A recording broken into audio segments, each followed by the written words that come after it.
சிபிஐயின் ஒப்புதல் அறிக்கையை தொடர்ந்து பிரதமர் மன்மோகன் சிங் ராஜினாமா செய்தே தீர வேண்டும் என பாரதிய ஜனதா வலியுறுத்தியுள்ள நிலையில் கூட்டணி கட்சித் தலைவர்கள் மற்றும் மூத்த மத்திய அமைச்சர்களுடன் பிரதமர் அவசர ஆலோசனை நடத்தினார்.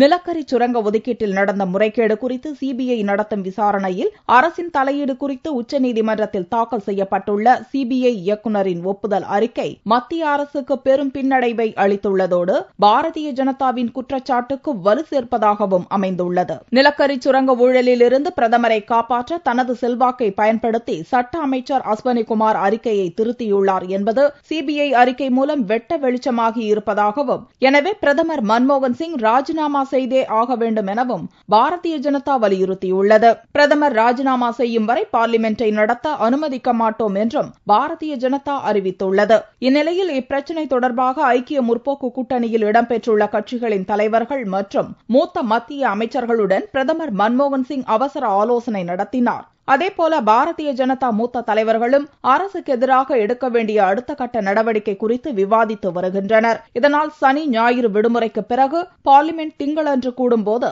சிபிஐ இயக்குநரின் ஒப்புதல் அறிக்கை பெரும் சர்ச்சையை கிளப்பும் என்று எதிர்பார்க்கப்படுகிறது.